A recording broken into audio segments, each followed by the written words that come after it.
আসসালামু আলাইকুম রহমতুল্লাহ। প্রিয় দর্শক, নতুনভাবে ফিরছে আনসার সদস্যরা। বিভিন্ন দাবিতে সচিবালয় ঘেরাওয়ের জেরে শিক্ষার্থীদের সঙ্গে সংঘর্ষের পর আর কাজে ফেরেননি আনসার সদস্যরা। ঢাকার 4টি থানায় করা হয়েছে মামলা। 420 জনের নামে উল্লেখ করে কয়েক হাজার জনকে আসামি করে আতঙ্কে বাহিনীর সদস্যরা। তবে আনসার সদস্যদের শীঘ্রই আগের পোশাকের বদলে নতুন পোশাক মাঠে ফিরবেন বলে জানালেন আনসার ও গ্রাম প্রতিরক্ষা বাহিনীর পরিচালক মেজর জেনারেল আব্দুল মোতালেব সাজ্জাদ মাহমুদ।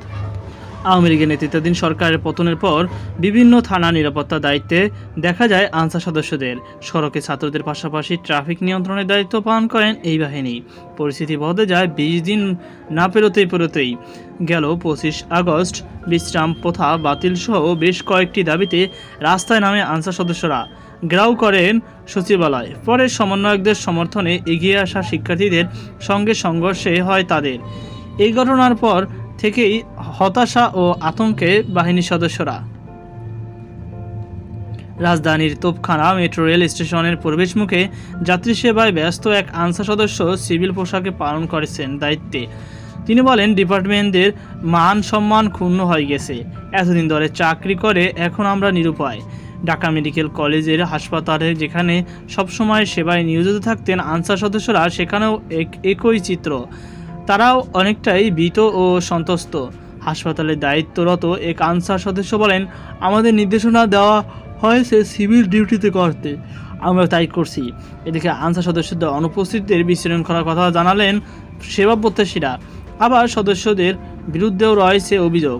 কেরানীগঞ্জের বাসিন্দা হযরত আলী গাজী বলেন, আমি 3 দিন ধরে আছি, কোনো আনসার নাই। এখানে ট্রলি পাওয়া যায় না, হুইল চেয়ার পাওয়া যায় না। হাসপাতালে চিকিৎসা নিয়ে আসা আরেক ব্যক্তি বলেন, আনসার সদস্যরা দায়িত্ব থাকলে এমন বিশৃঙ্খলা হতো না। সারা দেশে ব্যাটালিয়ন সহ প্রায় 55,000 আনসার সদস্য গুরুত্বপূর্ণ স্থাপনায় মোতায়েন করা থাকলেও কাজ যোগ দেননি বেশিরভাগই।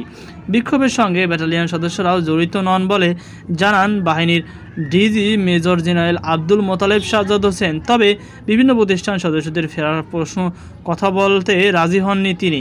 রাজধানীর প্রায় 14,000 আনসার নিয়োজিত থাকলেও বর্তমানে মাঠে আছেন প্রায় 10,000।